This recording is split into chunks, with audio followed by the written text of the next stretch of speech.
Hai, kembali lagi di kelas Bahasa Indonesia. Kali ini kita akan membahas kisi-kisi TKA dan beberapa contoh soal. Bagian 1, pemahaman tekstual. Dalam pemahaman kontekstual, ada 3 kisi-kisi. Yang pertama mengenai kata serapan, yang kedua mengenai latar, karakter, dan fenomena, dan yang ketiga mengenai kerangka atau bagan. Kisi-kisi yang pertama berbunyi mengidentifikasi penggunaan kata serapan dari bahasa daerah atau asing dalam berbagai bidang. Kata serapan. Dalam Pedoman Umum Ejaan Bahasa Indonesia atau PUEB, kata serapan biasanya melalui beberapa tahap. Yang pertama, adopsi. Adopsi maksudnya bentuk kata asing yang dipakai apa adanya tanpa perubahan. Contoh, kata amblas itu dari bahasa Jawa dan plaza dari bahasa Inggris. Keduanya dipakai dalam bahasa Indonesia seperti halnya dari bahasa asalnya. Yang kedua, adaptasi. Maksudnya, bentuk kata asing disesuaikan dengan ejaan bahasa Indonesia, tapi makna tetap sama. Contoh, television yang diadaptasi menjadi televisi. Aljab diadaptasi menjadi aljabar. Ballade diadaptasi menjadi balada. Yang ketiga, penerjemahan atau terjemahan pinjaman atau loan translation. Konsep asing diterjemahkan secara langsung ke dalam bahasa Indonesia. Contoh, skyscraper atau dalam bahasa Indonesia diterjemahkan menjadi gedung pencakar langit. Brainstorming dalam bahasa Indonesia diterjemahkan menjadi curah pendapat. Contoh lainnya, yang pertama dari bahasa Jawa. Rampung yang bermakna juga selesai, gampang bermakna mudah, gosong bermakna hangus, gede bermakna besar, anyar bermakna baru, melek bermakna terjaga. Kedua, dari bahasa Serua, Gayo, Biak, dan sebagainya. Ampang atau tikar kecil dihiasi sulaman. Ampang merupakan bahasa Gayo yang sudah diadopsi dalam bahasa Indonesia.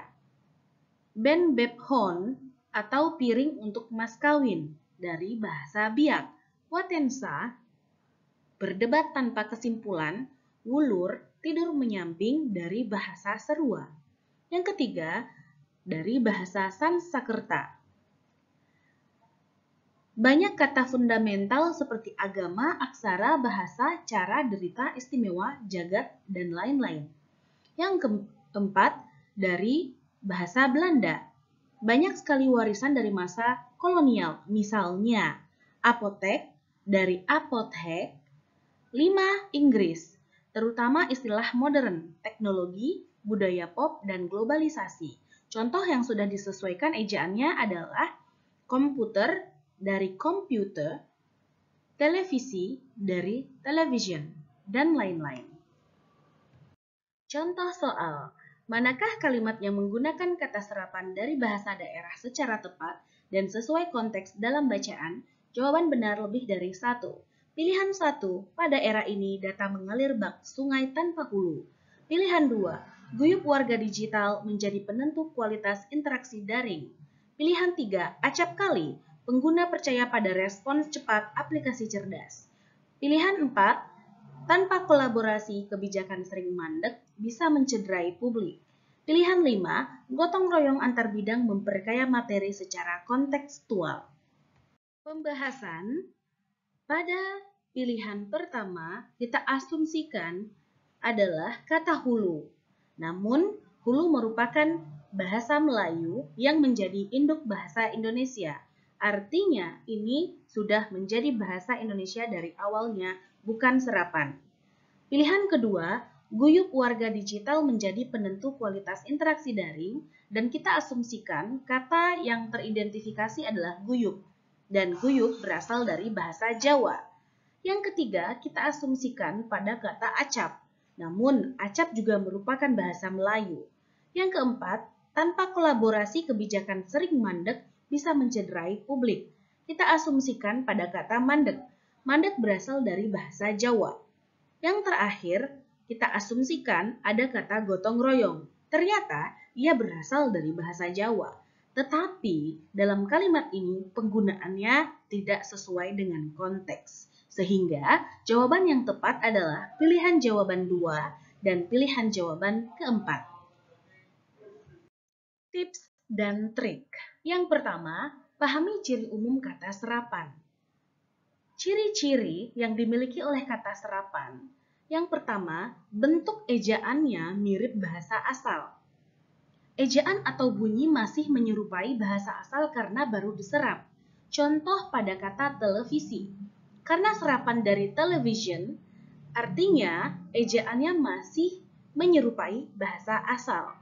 Hotel juga berasal dari hotel.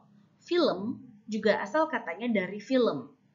Di sini, kamu bisa melihat bahwa adakah dari bahasa asing yang sangat familiar dan mirip sekali dengan bahasa Indonesia. Kemungkinan itu adalah kata serapan. Yang kedua, mengandung huruf atau kombinasi huruf asing. Ada huruf seperti F, V, X, Z, Q yang jarang muncul pada kata asli Indonesia. Contoh, kata-kata serapannya adalah faktor, valuta, kualitas, teks, zona. Yang ketiga, tidak mengikuti pola morfologi Indonesia. Tidak bisa diturunkan dengan imbuhan biasa atau terdengar tidak alami dalam struktur kata Indonesia. Contohnya, demokrasi, analisis, sistem. Makna dan konteksnya modern atau ilmiah. Banyak digunakan dalam bidang ilmu pengetahuan, teknologi, politik, dan budaya modern, seperti komputer, internet, biologi, reformasi. Yang terakhir, berasal dari budaya lokal daerah. Digunakan secara nasional, tapi asalnya dari bahasa daerah tertentu, seperti gotong royong dari bahasa Jawa, ampuh dari bahasa Jawa, pede dari bahasa Betawi, yang serupa dengan percaya diri atau kepanjangan dari percaya diri. Tips dan trik yang kedua, kenali sumber asal bahasa serapan. Biasanya, bahasa asal yang kita serap dalam bahasa Indonesia berasal dari Sanskerta, Arab, bahasa Belanda, bahasa Inggris, Portugis, bahasa daerah seperti Jawa, Sunda, Minang, dan lain-lain. Bahasa Sanskerta memiliki ciri khas banyak digunakan untuk istilah klasik, agama, dan nilai luhur. Contoh, pada kata bahasa, agama, wacana, dan mantra. Dari bahasa Arab umumnya berkaitan dengan ajaran agama Islam dan budaya Timur Tengah, seperti ijazah, akhlak, doa, dunia, akhirat. Dari bahasa Belanda, banyak istilah sehari-hari dan istilah pemerintahan, seperti kantor, apel, pabrik, dan resleting. Dalam bahasa Inggris, itu ciri kata serapannya biasanya mengandung istilah modern, teknologi, dan pendidikan seperti internet, laptop, manajemen, dan komputer. Dalam bahasa Portugis, kata benda sehari-hari atau alat rumah tangga seperti bendera, meja, garpu, boneka, dan jendela. Kemudian dari bahasa daerah, sering bernuansa budaya dan sifat manusia. Ampuh, lugu, ayu, gamang, dan arif. Selain itu, tips dan trik yang kedua ini yang berkaitan dengan kenali sumber asal bahasa daerahnya, kamu juga bisa mengetahui dengan kata itu kira-kira terbentuk atau muncul dari negara mana. Apalagi yang berkaitan dengan bidang teknologi yang menjadi inisiasi pertama kata itu berasal dari daerah mana, maka ketika kita sudah jadikan dalam bahasa Indonesia, kemungkinan besar kita menyerap bahasa itu dari bahasa asalnya atau bahasa asing. Tips dan trik yang ketiga, gunakan strategi cepat dalam menjawab soal. Jika dalam soal terdapat perintah seperti temukan kata serapan dalam paragraf berikut, lakukan langkah berikut. Pertama, perhatikan huruf asing seperti F, V, X, Z, Q. Hampir pasti itu adalah kata serapan. Contoh, televisi, evaluasi, efek, zona, dan kualitas. Lihat makna dan konteksnya. Istilah ilmiah atau modern biasanya itu serapan. Contoh demokrasi, ekonomi, sistem komunikasi. Cek akar katanya, apakah bentuk asalnya bukan dari bahasa Indonesia asli? Contoh, apotek, kamera, kantor. Jika terkait agama atau istilah Arab, kemungkinan serapannya dari bahasa Arab. Contoh, iman, zakat, takdir, amal, dan masjid. Jika terasa daerah dalam tanda petik tapi digunakan nasional, mungkin dari bahasa daerah. Contoh, batik, lugu, rendang, sate. Kisi-kisi yang kedua, mengidentifikasi latar, karakter, dan atau fenomena berdasarkan kosakata yang digunakan dalam teks fiksi atau non-fiksi. Latar, karakter, dan fenomena. Latar menggambarkan tempat, waktu, dan suasana cerita. Latar biasanya dijelaskan lewat kata sifat atau deskripsi lingkungan, bukan pada dialog atau tindakan. Kosakata yang menunjukkan tempat biasanya dipakai dengan ciri kata seperti hutan, sawah, pasar, atau rumah. Kosakata yang menunjukkan waktu biasanya menggunakan kata seperti pagi, malam, musim hujan, tahun 1945. Yang ketiga, kosakata yang menunjukkan suasana. Biasanya kata yang dipakai seperti sunyi, ramai, menegangkan, atau sedih. Karakter atau tokoh.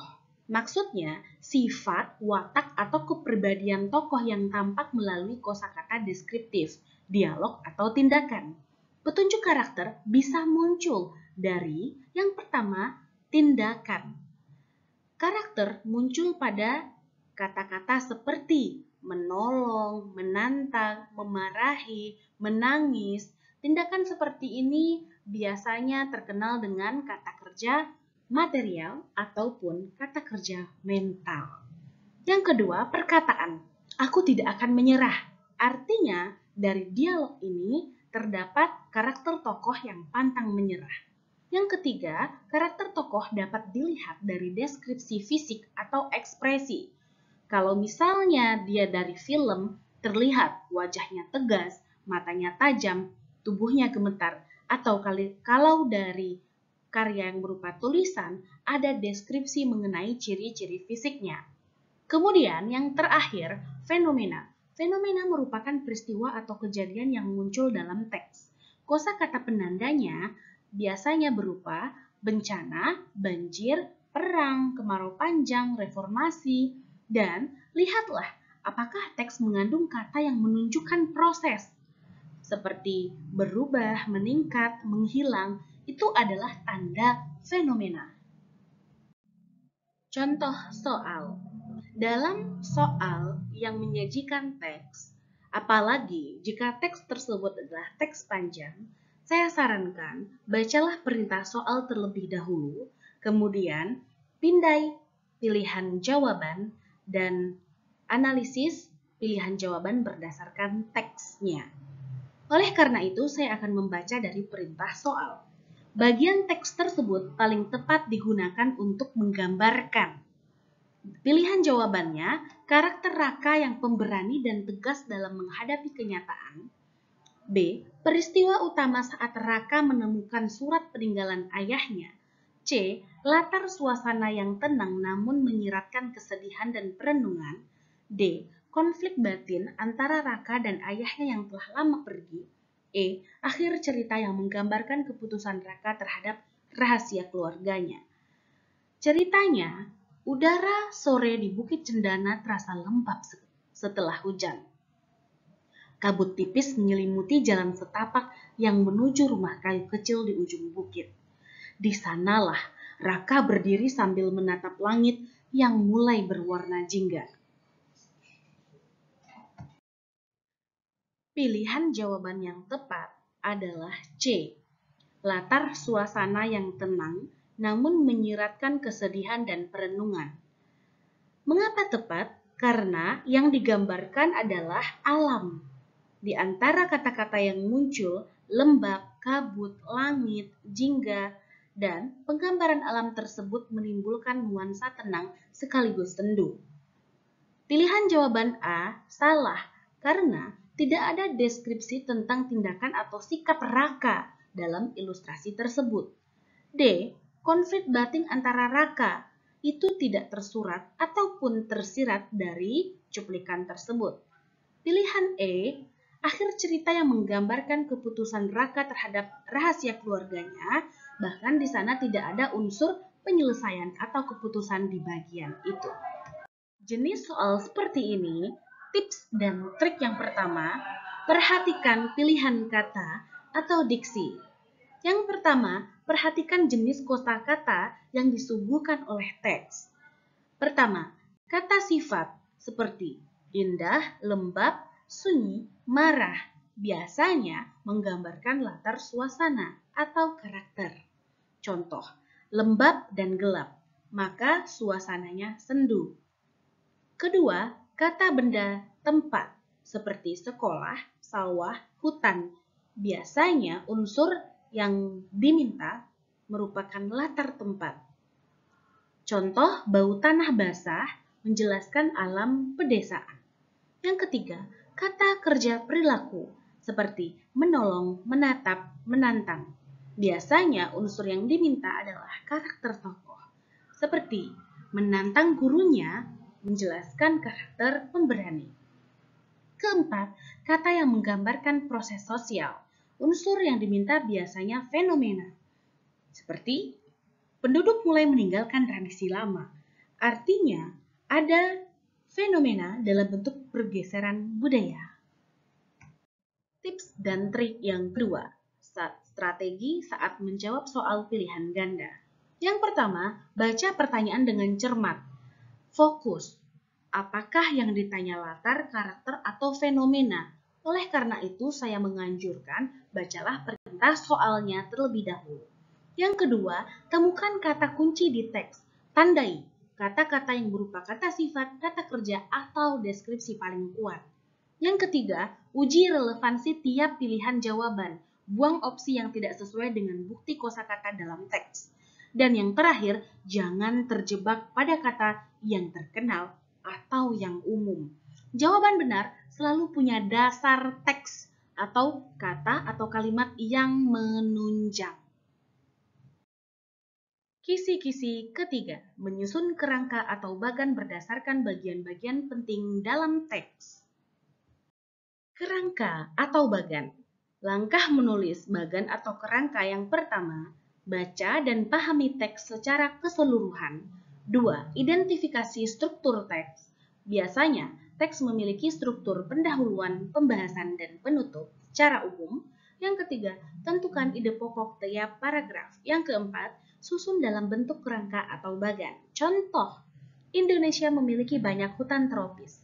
Namun, penebangan liar menyebabkan hutan semakin berkurang. Oleh karena itu, masyarakat perlu menjaga kelestarian hutan.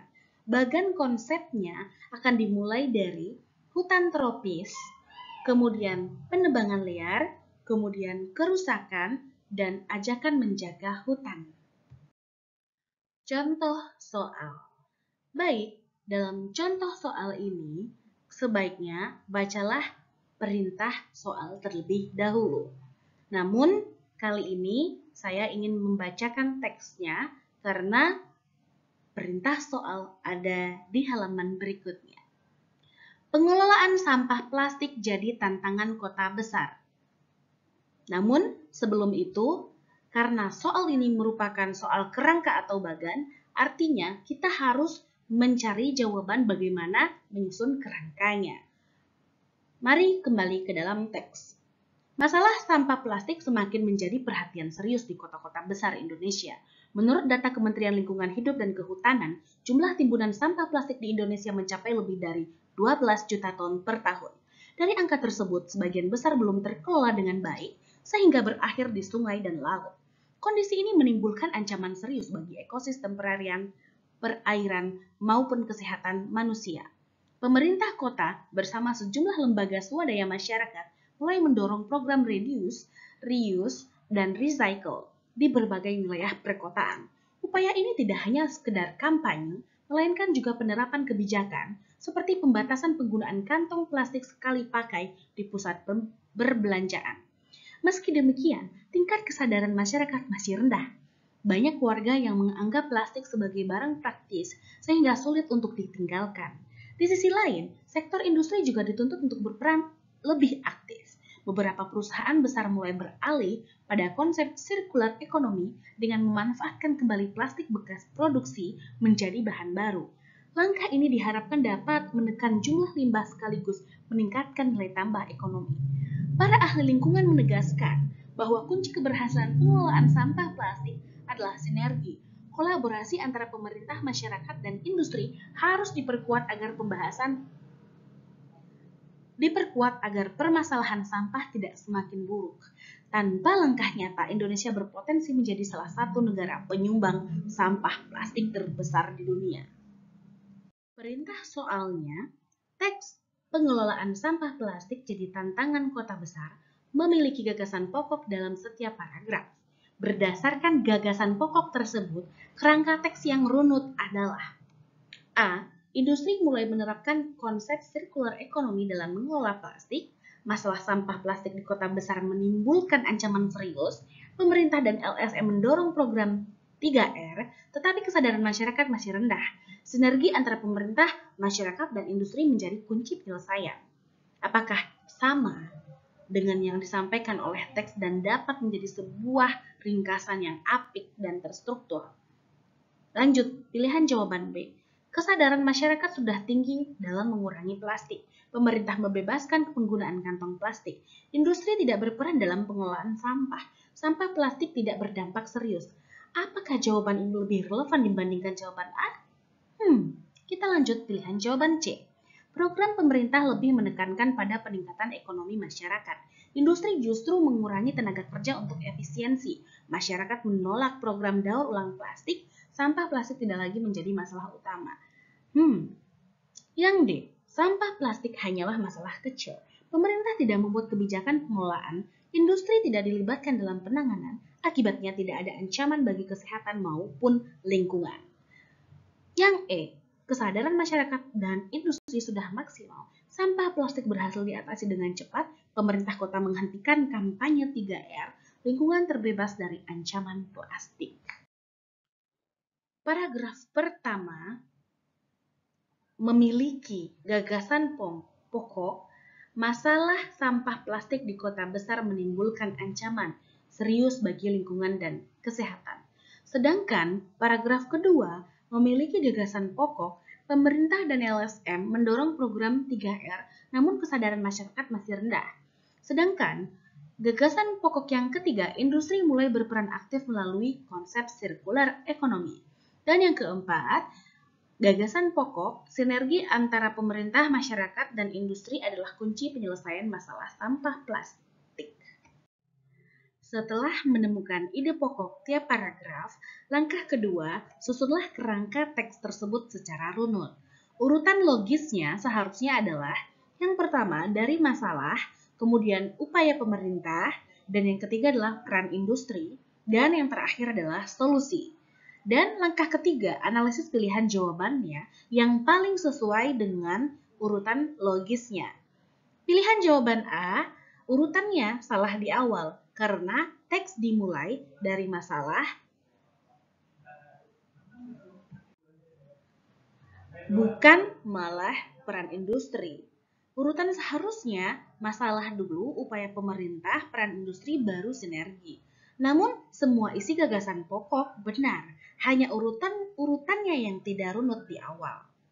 Kemudian, pilihan jawaban B, isi bertentangan total dengan teks. Teks menyebut kesadaran masyarakat rendah, pemerintah membatasi kantong plastik dan sampah berdampak serius. Salah isi dan urutan. Kemudian, teks pilihan jawaban C, tidak ada informasi tentang peningkatan ekonomi atau pengurangan tenaga kerja. Pilihan jawaban D, kebalikan dari isi teks. Teks menekankan bahwa sampah plastik adalah masalah besar dan ada kebijakan. Dan pilihan jawaban E bertolak belakang dengan isi teks. Walaupun pilihan jawaban A tidak sempurna, namun di antara kelima pilihan jawaban ini, itu adalah pilihan paling tepat. Tips dan trik yang pertama, pahami jenis teks yang dibaca. Beberapa teks yang umum disampaikan atau diberikan dalam teks fiksi atau non-fiksi adalah yang pertama, teks berita. Struktur umumnya merupakan orientasi, peristiwa, setelah itu baru akibat atau tanggapan. Fokus kerangkanya adalah fakta penting atau urutan kejadian. Yang kedua, jika dia teks eksposisi, struktur umumnya adalah tesis, argumentasi, penegasan ulang. Fokus kerangka akan merujuk pada gagasan pokok dan ide pendukung. Yang ketiga, teks fiksi, cerpen atau novel. Strukturnya secara umum, orientasi, komplikasi, dan resolusi. Fokus kerangka yang diminta adalah alur cerita dan konflik. Yang keempat, teks eksplanasi. Struktur umumnya berupa pernyataan umum, deret penjelas, dan penutup. Fokus kerangka yang diminta adalah urutan sebab akibat suatu fenomena. Dan yang terakhir, teks laporan atau uraian. Struktur umumnya adalah topik umum rincian aspek-aspek. Fokus kerangkanya adalah ciri-ciri atau bagian penting. Tips dan trik yang kedua, identifikasi gagasan pokok tiap paragraf. Langkah utama, temukan ide pokok atau kalimat utama di setiap paragraf. Cara cepatnya, perhatikan kalimat pertama atau terakhir paragraf, biasanya memuat ide pokok. Abaikan kalimat penjelas, biasanya berisi data, contoh, atau rincian. Yang ketiga, tanyakan pada diri sendiri, kalimat ini sedang membicarakan apa sih secara umum? Tips dan trik yang ketiga, uraikan gagasan pokok secara berurutan. Setelah gagasan pokok ditemukan, urutkan berdasarkan alur teks. Masalah utama, upaya, dampak, solusi. Nah, ini membuat kerangka atau bagan logis dan runut. Namun, kembalikan pada tips dan trik yang pertama, kamu harus mengerti jenis teksnya apa dulu, sehingga buatlah kerangka sesuai dengan strukturnya. Tips dan trik yang keempat, waspadai pilihan jawaban yang menjebak. Yang pertama, jenis distraktornya adalah urutannya tidak logis. Ciri-ciri, ide pokoknya benar, tapi posisi acak. Cara menghindarinya, cek urutan alur teks, awal, tengah, dan akhir. Jenis distraktor yang kedua adalah isi bertentangan. Biasanya mengubah fakta dari teks. Cocokkan dengan teks asli. Yang ketiga, distraktornya terlalu umum atau tidak spesifik. Ciri-cirinya, tidak mencerminkan isi paragraf. Ini maksudnya pilihan jawaban ya. Cara menghindarinya adalah pastikan setiap bagian mewakili paragraf tertentu. Tips dan trik yang terakhir atau yang kelima, gunakan strategi SMART.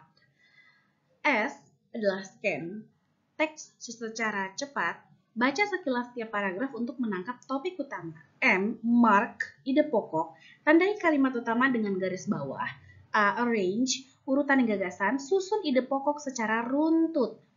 Yang R, review, logika kerangka, pastikan dari masalah sampai ke solusi. T, tes dengan pertanyaan.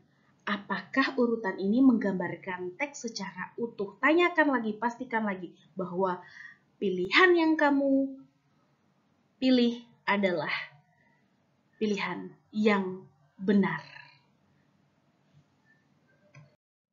Sekian untuk pembahasan kali ini. Terima kasih sudah menyaksikan dan menonton serta menyimak. Jika ada yang ingin ditanyakan, silakan tulis di kolom komentar. Selanjutnya, kita akan membahas kisi-kisi berikutnya di TKA Bahasa Indonesia. Terima kasih.